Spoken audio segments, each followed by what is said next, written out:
mas muita gente não te conhece. Conta um pouquinho para nós da sua história. Quem é o Maurício? Como que o Maurício conheceu Jesus? Meu nome é Maurício Ribas, sou natural da cidade de Ponta Grossa, daqui uns 100 quilômetros mais ou menos aqui de Curitiba, no caso, né? 100 e poucos quilômetros. E eu nasci num lar cristão, porém uma família que servia a Deus na igreja católica, né? Meus pais são católicos ainda e tudo. Mas ali no meio da minha vida, ali mais ou menos ao final da minha juventude, início ali da idade mais adulta um pouco, eu mesmo sendo cristão ali pela igreja católica, eu não conseguia mais estabelecer um contato com Deus do jeito que aquilo fizesse diferença na minha vida.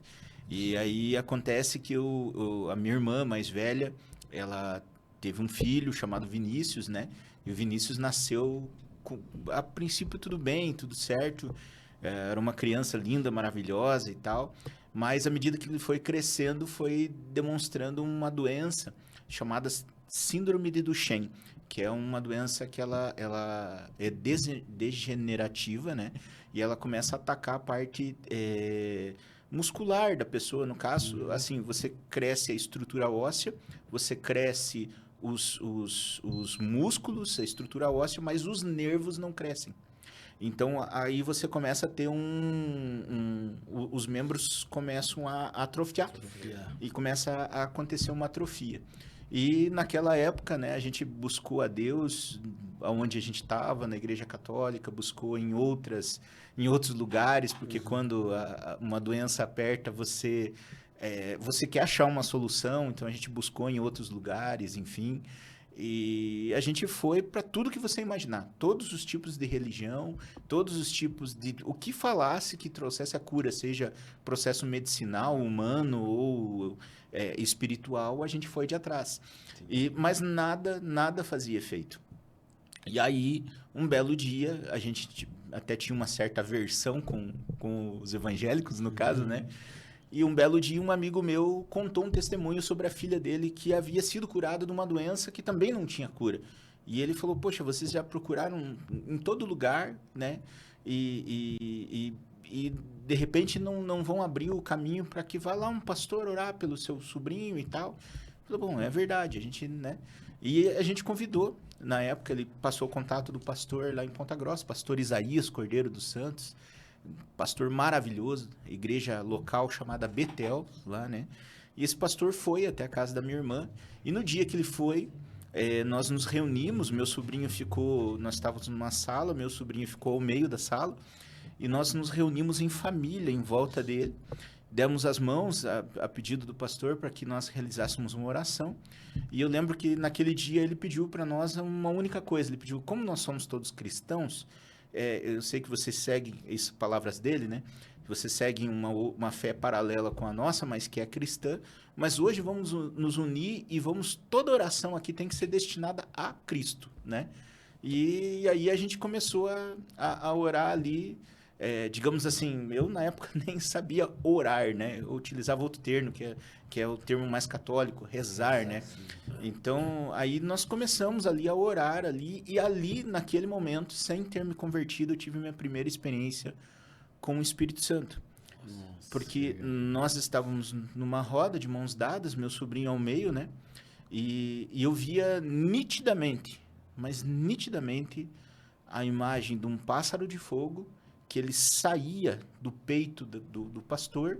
Aquele pássaro, ele voava assim ao redor daquela roda de oração. Ele entrava como se fosse no peito do meu sobrinho, saía pelas costas, entrava na pastora que estava junto com o pastor, saía, entrava no meu sobrinho.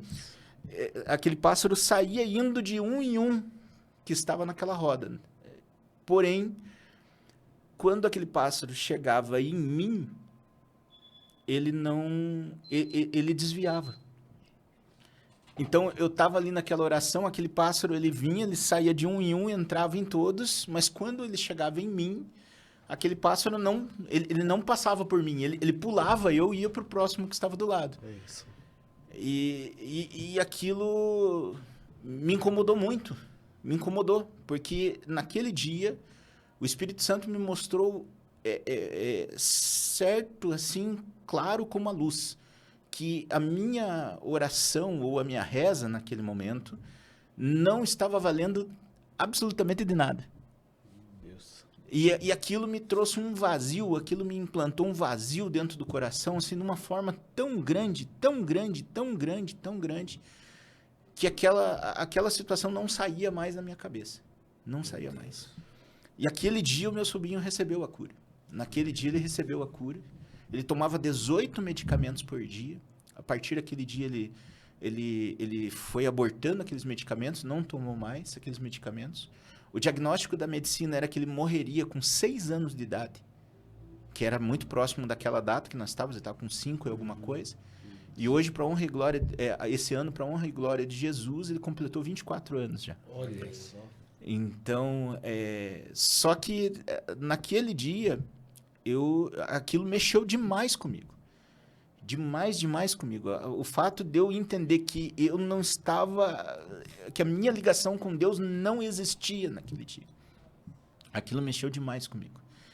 E eu lembro que a única coisa que eu pedia naquele momento, né, porque eu não sabia exatamente como orar, né, não sabia como repreender aquela situação, mas eu pensava comigo assim, ele é uma criança, ele não merece. E eu até aquele momento da minha vida fazia muitas coisas erradas, né, envolvido com bebidas, com álcool, noite, prostituição, enfim, com coisas erradas, né? E eu pensava, eu mereço estar na situação desse menino não podendo andar. Eu mereço estar atrofiado e ele não. Então, a minha reza naquele dia era dizendo quase que assim, o que está nele, passe para mim e dê a minha saúde para ele. Passa para ele aquilo que está bom em mim e tira aquilo que está incomodando ele e traga para mim.